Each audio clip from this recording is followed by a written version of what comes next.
Hello, welcome to Ridiculous but True Reddit Stories for Bedtime. Part 1, The Disappearance of Sir Reginald Pebbleworth. It all started on a Tuesday. A normal Tuesday. Or so I thought. I stepped out onto my porch with my morning coffee, squinting at the sunrise like a disgruntled vampire, when I noticed something was off. My lawn gnome, Sir Reginald Pebbleworth, was gone. Now, you might think, who cares? It's just a lawn gnome. But Sir Reginald wasn't just any gnome. He was a family heirloom, passed down from my eccentric great-uncle Mortimer, who swore the gnome was cursed with the spirit of a disgraced circus clown. Long story. I scanned the yard, hoping maybe he'd just fallen over. Been abducted by squirrels. But no. The little patch of dirt where he once stood was empty, save for a single, ominous footprint. Me, muttering, Dave. This is Dave written all over it. Dave was my next-door neighbor, a middle-aged man with the energy of a caffeinated meerkat and a suspiciously large collection of garden tools. We'd never had problems before, but last week, I had caught him staring at Sir Reginald with an unsettling intensity. Dave, last week, whispering to himself, yeah, you'd fetch a pretty penny. At the time, I'd assumed he was just admiring the craftsmanship. Now, I wasn't so sure. The stakeout begins. That night, armed with a bag of stale pretzels and a pair of binoculars, I set up surveillance from my living room window. Around 2:47 a.m., I saw it, a shadowy figure creeping across my lawn. A figure wearing slippers and a bathrobe. Me, whispering, oh my god. It's Dave. And he's in his pajamas. Dave tiptoed toward my garden, glanced around, then, with the precision of a seasoned thief, plucked another gnome, Lady Petunia Whiskerbottom, from her flowerbed throne and stuffed her under his robe. Me, gasping, his a no natus. I nearly called the cops right then, but then I thought, what if this goes deeper? What if Dave wasn't just stealing gnomes, but selling them? I needed proof. Operation Surveillance Owl. The next day, I went online and ordered the most ridiculous thing I'd ever bought, a motion-activated, Wi-Fi-enabled surveillance owl. It looked like a regular decorative owl, but inside its hollow belly was a 4K camera. Customer service rep, on chat, sir, most people use these to watch birds, not whatever you're doing. Me, I'm conducting science. When the owl arrived, I placed it right where Sir Reginald once stood, angling it perfectly toward Dave's house. Then I waited. The footage that changed everything. The first night, nothing. The second night, nothing. But on the third night, bingo. At 3:15 a.m., a van pulled up to Dave's house. Not just any van, a white, unmarked van with the words, Bob's Gardening Supplies, stenciled on the side, which, honestly, was way more suspicious than no logo at all. Two men in trench coats got out, carrying a large, gnome-shaped duffel bag. Man number one, gruffly, you got the goods. Dave, nervously, yeah. But we gotta make it quick. The feds are sniffing around. Man number two, adjusting sunglasses at night, the gnome trade waits for no man. They unzipped the bag, and inside were dozens of tiny, terrified-looking lawn gnomes. Me, watching live feed of what in the actual hell? Part 2, The Underground Gnome Trade. The Ledger of Lies. After witnessing the gnome handoff, I knew I had to dig deeper. I couldn't just call the cops yet. What if Dave had connections? What if the police were in on it? Okay, maybe I'd been watching too many crime dramas, but you can't be too careful when dealing with international gnome smugglers. The next morning, I pretended to take out my trash, which was just a bag full of empty chip bags and regret, and casually strolled past Dave's garage. The door was slightly ajar, and inside, I saw stacks of gnomes, dozens of them, lined up on shelves like some kind of ceramic army. But the real jackpot? A notebook sitting on his workbench. I waited until Dave left, presumably to go buy groceries, which I now assumed meant fence-stolen garden decor, then slipped inside. The notebook was labeled Gnome Acquisition and Distribution Top Secret. Classy.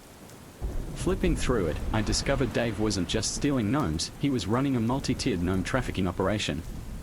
The ledger included acquisitions, a list of addresses where gnomes had been liberated. Modifications, gnomes getting repainted, rehatted, or even rewigged. Buyers with notes like collector pays extra for haunted gnomes. The most disturbing entry. June 14th, delivered a special order to the GC, full costume required. No questions. What the hell was a GC? And why did it require a costume? The Gnome of the Month Club. Buried in the ledger was a subscription list for something called the Gnome of the Month Club. For $89.99, members would receive a rare, curated gnome with a certificate of authenticity. Except, according to Dave's notes, none of them were rare. July Gnome, vintage 1970s fisherman gnome. Actually from Walmart. Aged with sandpaper plus coffee stains. This guy wasn't just a thief, he was a gnome counterfeiter. I snapped photos of everything, then noticed a small safe under the workbench. It was locked, but taped to the side was a sticky note that read, Code 1-2-3-4, Real Original, Dave. Inside the safe, a stack of cash, mostly $20s, because apparently gnomes don't go for big bills. A USB drive labeled Operation Garden Warfare. A tiny hat, possibly belonging to a very stylish gnome. I pocketed the USB drive, because obviously, and got out before Dave returned. The man in the gnome costume. Back home, I plugged in the USB. It contained spreadsheets tracking gnome sales, over $12,000 in the last 6 months. Customer complaints, one guy was furious his antique gnome had a barcode under its hat. A folder named GC. Inside the GC folder was a single video file. I clicked play. The footage showed a dimly lit room with a throne made of glued together gnomes. Sitting on it, a man in a full gnome costume, pointy red hat, white beard, round glasses, the whole deal. Gnome costume man, GC, Dave. You're late. Dave, nervously, sorry, boss. Had to shake a tail. GC, the authorities are closing in.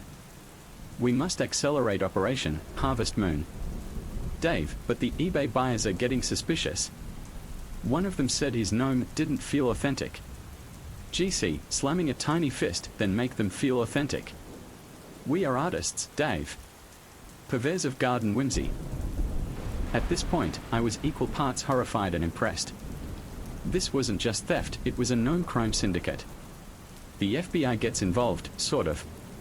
I couldn't handle this alone. I needed backup.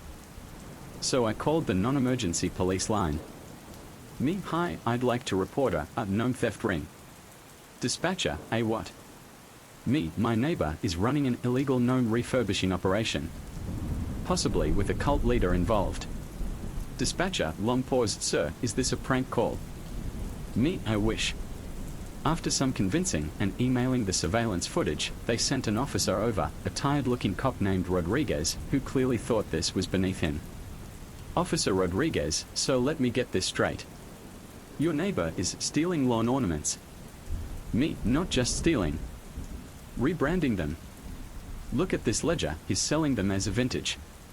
Officer Rodriguez, flipping through the notebook at her. July, painted mustache on gnome. Sold as a rare hipster edition. He sighed, rubbing his temples. Officer Rodriguez, all right. I'll talk to him. But I'm not wearing a wire for this. The confrontation. We marched over to Dave's house. Dave answered the door, covered in paint and holding a gnome with googly eyes glued to it. Dave, nervously, Hey, guys. What's up? Officer Rodriguez, sir, we've received reports of stolen garden gnomes. Mind if I take a look around? Dave, laughing too hard, gnomes. Who would even, why would, ha ha ha. Then, from inside the house, we heard a thump. Me, was that a gnome falling? Dave, sweating, no. That was my, dog. Officer Rodriguez, you don't have a dog. Dave, new dog. Officer Rodriguez pushed past him, and that's when we saw it. The garage was a gnome factory. A spray paint station, 4 aging new gnomes. A wig and hat department, because apparently bald gnomes don't sell. A shipping area with boxes labeled Fragile, Garden ART. And in the corner, half hidden under a tarp. Me, is that a gnome throne? Dave's face went pale. Dave, okay, look. I can explain. Officer Rodriguez, pulling out cuffs, yeah. You're gonna explain it down at the station. Part 3, The Interrogation of Dave the Dwarf McNomerson. The police station where gnome truths come to light. Dave sat in the interrogation room, sweating under the flickering fluorescent lights. Across from him, Officer Rodriguez and Detective Linda Martinez, a no-nonsense cop who once arrested a man for stealing a squirrel statue, prepared to break him. Detective Martinez, slamming the ledger on the table. Dave. We know everything. Dave, nervously adjusting his collar. I don't know what you're talking about. Those are just collectibles. Officer Rodriguez, flipping to a page. Then why does this say, stolen from 42 Elm Street? Old lady never checks her garden. Dave swallowed hard. Dave, okay, fine. Maybe I relocated a few gnomes. But it's not like they are people. They are lawn decorations. Detective Martinez, leaning and tell us about GC. Dave's eyes darted around like a cornered raccoon. Dave, I don't know any GC. Officer Rodriguez, playing the USB footage. Then who's this? The screen showed the gnome costume man on his throne, waving a tiny scepter. Dave's shoulders slumped. Dave, his name is Gerald. The Rise and Fall of Gerald, the Nomalord Cartwright. According to Dave, Gerald Cartwright was a disgraced theme park designer who once worked at Enchanted Gnome Gardens before getting fired for trying to replace all the animatronics with real people in gnome costumes. Dave, he said the world needed authenticity. That mass-produced gnomes were a crime against whimsy. So Gerald went rogue. He recruited Dave, a former taxidermist with an eye for detail, to help him liberate gnomes from ignorant owners, restore them, and sell them to worthy collectors. Me watching through the one-way mirror. This is the dumbest cult ever. Detective Martinez wasn't amused. Detective Martinez, where is Gerald now? Dave hesitated. Dave, he moves around. Last I heard, he was setting up a gnome sanctuary in the woods. Officer Rodriguez, what? Dave, look, man, I just painted the gnomes. Gerald's the one who believes in them. The Great Gnome Sanctuary Raid.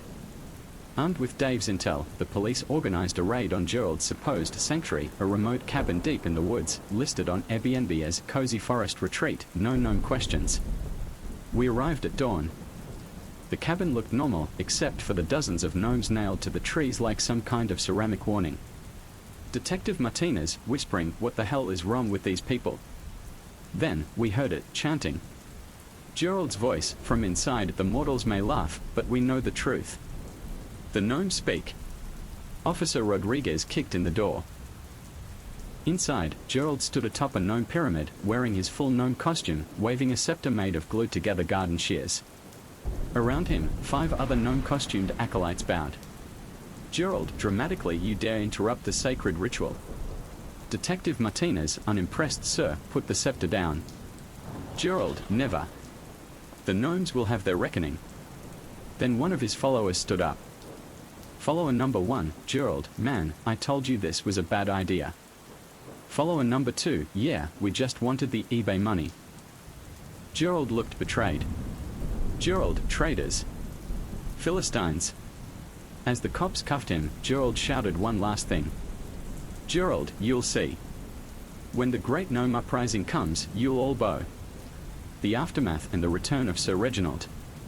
With the gang busted, the police recovered over 300 stolen gnomes from Gerald's cabin, Dave's garage, and a storage unit labeled not gnomes, gnomes inside. As for Sir Reginald Pebbleworth, he was found in Gerald's VIP collection, a velvet-lined display case with a plaque that read, "The cursed one, handle with care, or else." I took him home, gave him a bath, because who knows where he'd been, and placed him back on the lawn, now with a GPS tracker and a tiny security camera inside his hat. Dave got probation, community service, and a lifetime ban from garden centers. Gerald. He's currently in a low-security prison, where he runs a gnome rehabilitation workshop, which is just him repainting rocks. The final twist. A week later, I got a letter in the mail. No return address. Just a single sentence. The gnomes remember. Inside was a tiny, hand-carved wooden gnome with my face. I threw it in the fireplace. The end. Or is it? Final stats. Gnomes recovered, 327. Gerald's eBay earnings, $43,000. Number of followers still loyal to Gerald, 1, his mom. My trust in garden decor, permanently broken. Epilogue, the gnomening Gerald's revenge. 6 months later. Life had finally returned to normal. Sir Reginald Pebbleworth stood proudly on my lawn, his newly installed motion-activated taser ensuring no one would ever touch him again.